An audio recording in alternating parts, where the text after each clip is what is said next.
Ladies, if I could sit down with my younger self and share what I know now about relationships, oh my goodness.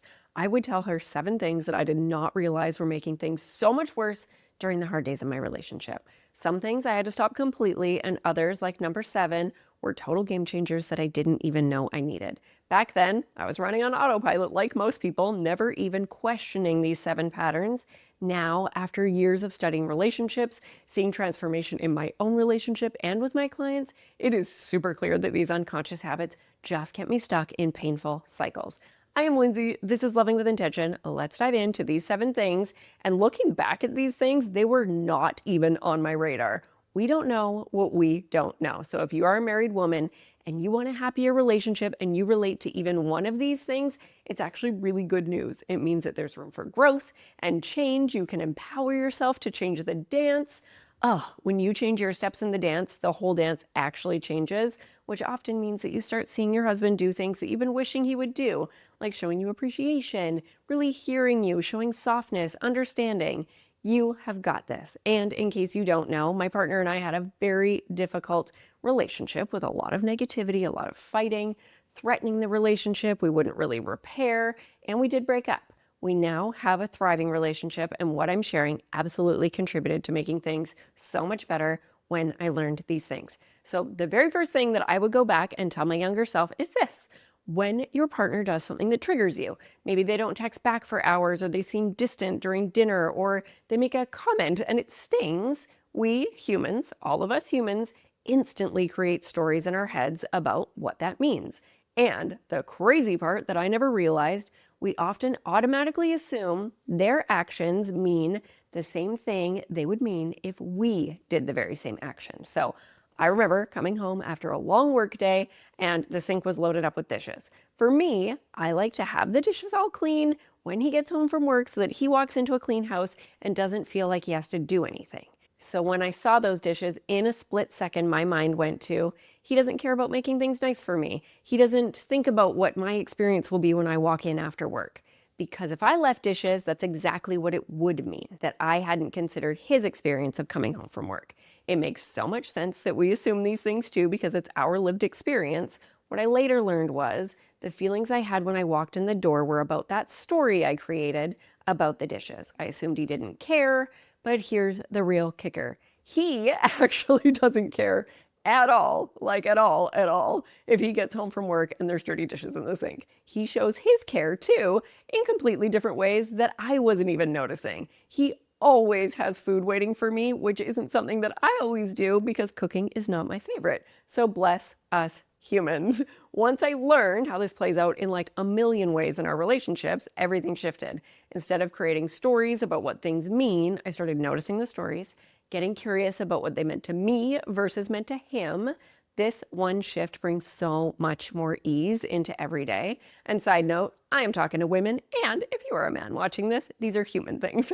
So you can apply them to yourself too. I'm celebrating everyone for getting extra intentional here. So number 2, the next thing that I wish that I could go back and tell younger me is to stop saying you should and you don't want to. I legit didn't even know that this was a pattern for me. We would go camping and I'd say things like, you should bring your hoodie. Or when he'd grab his guitar, I might say, you probably don't want to bring that. It's supposed to be raining.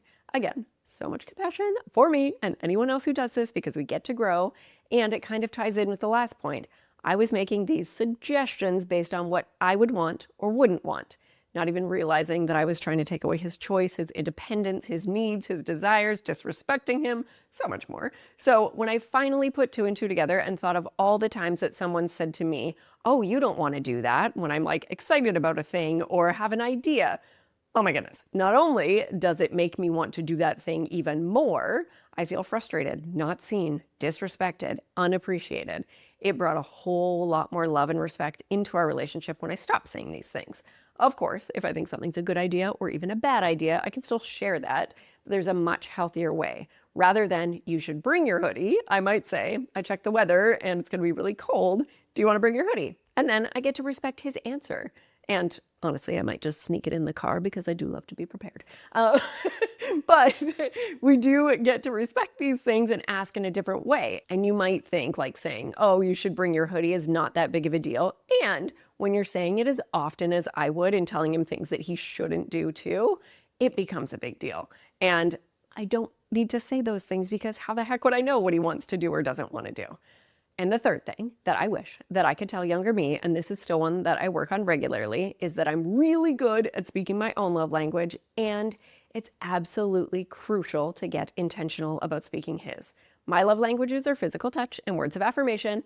I give my partner these freely, with ease, often. In the beginning of our relationship, during the hard days, I literally thought, he must feel so loved. I am absolutely killing it. The truth was, his love languages are acts of service and quality time.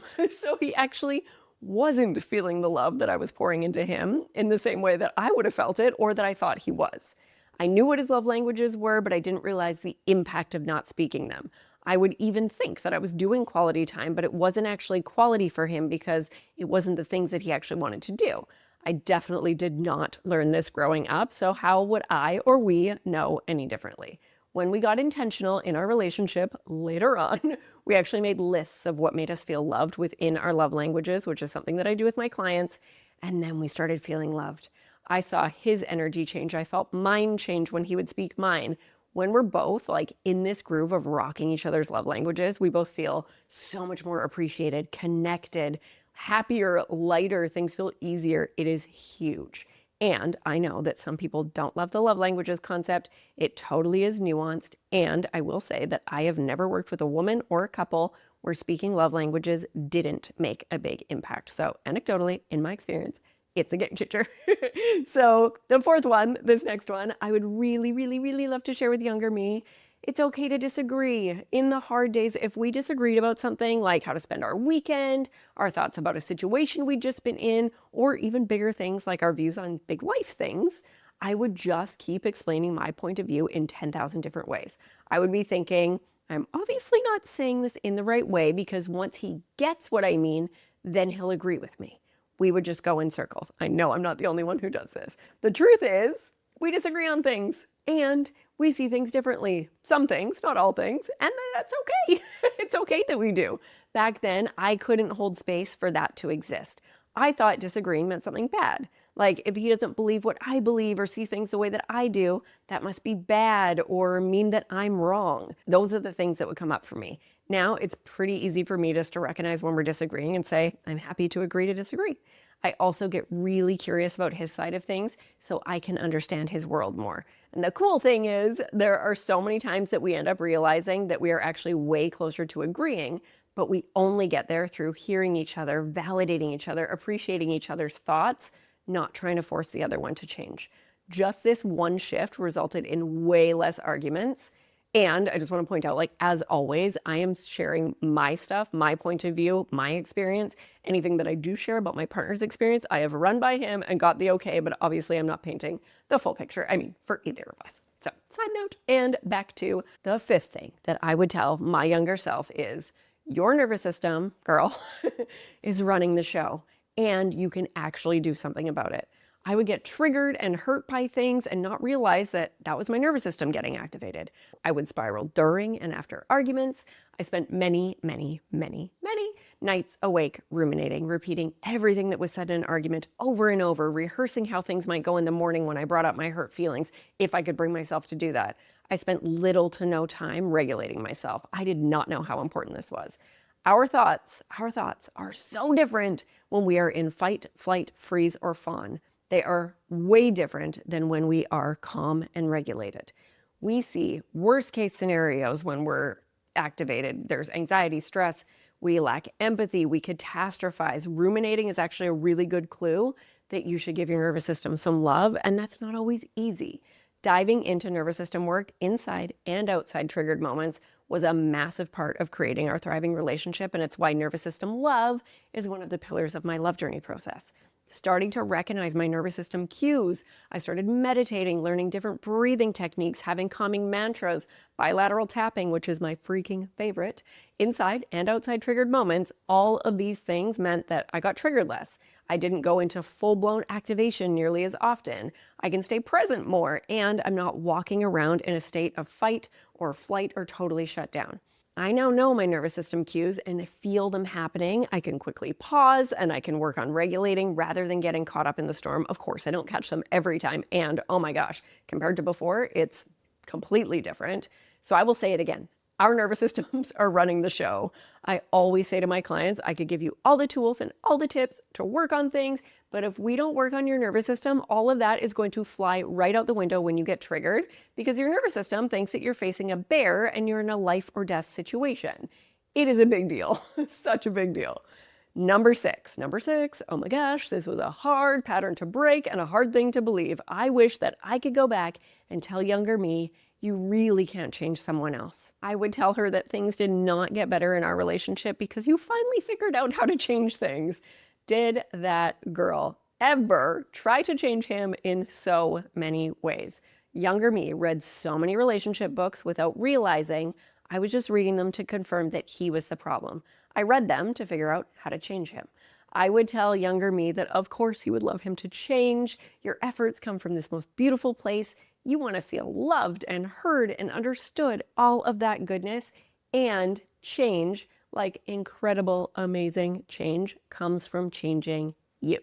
When my relationship coach told me that this was an inside job and encouraged me to work on me, like really work on me, I asked myself these questions again and again, the very same questions I bring to my love journey process with my clients. How can I help this relationship thrive? How have I been contributing to what's not working? How can I change and grow? This is literally the way out of the struggle, like literally the way out of the struggle. If you're in your marriage right now and you want things to get better, you want your marriage, this is what you get to keep coming back to. Blame, wishing he would change, or focusing on his unhealthy patterns. If that actually changed things, you would have seen change by now. Here's an example from a woman that I've worked with, and I changed it a little bit. If you have a critical husband and your reaction is you get defensive, maybe he says, you're always too busy with the house and the kids and you never have any time with me. Maybe your immediate response is, if I didn't do it, it would never get done. I would love to just hang out on the couch and relax like you do every night. Of course, you would want him to approach you without criticism. It would make sense that you would feel hurt. You would want him to be softer, kinder, express himself in a healthier way. And you can't change that. Instead, what if you changed your response? What if you felt your nervous system cue? You paused, you took 3 deep breaths, you got curious about what was under his words, and you responded, you're right, we really haven't spent time together lately. I can see why you'd be upset. That right there, that would change the dance. He wouldn't respond in the same way because you changed your steps. You are changing and growing. This is how we change the whole dance. And let me tell you, I definitely push back in my growth journey, and clients will do this too because it's hard. If my partner's using unhealthy patterns, I'm supposed to be curious, kind, loving. Doesn't that make me a pushover? Like I'm saying that everything's okay? What I know now is when I'm using one of my unhealthy patterns and my partner meets me with curiosity and love, it totally breaks the pattern. I am much more likely to soften, to feel seen, to apologize to him for that unhealthy thing. Then we get to carry on with our day. Unhealthy patterns come from both sides, and this doesn't make the criticism or any unhealthy pattern okay. And at the end of this video, I'm going to pop the video on the screen that tells you how to bring things up outside of the triggered moment, because that's when you're way more likely to be heard. And this all brings me to number 7. I would go back and tell younger me that getting support from someone who is an expert in relationships will create rapid change in your relationship. It will take things to the next level. It will show you hope, possibility, empower you, and give you the tools that you never freaking knew you needed. I've been in therapy for over 20 years. I've had the same therapist for the last 10 years. I started seeing her just before getting into my relationship with my partner. She is amazing. She knows me. She gets me. I love her. I hope she works until the end of time because she is the best. And because I was in therapy regularly, I thought that I was getting all the support I needed. The truth was, working with a relationship coach in a group coaching program without my partner was the hugest catalyst for change in our relationship. It created the snowball effect of things getting better and better. It's what led to my partner wanting to do growth work with me, all because I changed my steps. I couldn't have changed them without my coach because I didn't know how.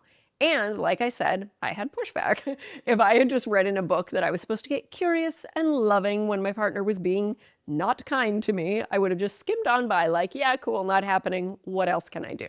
But I had my coach right there with me, encouraging me, supporting me, guiding me, keeping me accountable, and then celebrating massive wins with me that we got to create. My partner's refusal to work on our relationship before, it had never been because he didn't want to or didn't care, which is what I thought. It was actually more about my approach, the lack of emotional safety in our relationship, and so much more. These are the things my coach helped me change. This is the gold. It's why I left my full-time, very secure job as a registered nurse to become a relationship coach. I get to support women just like my coach supported me. It's one thing to hear the tips. It's another thing to say, heck yes, I'm going all in.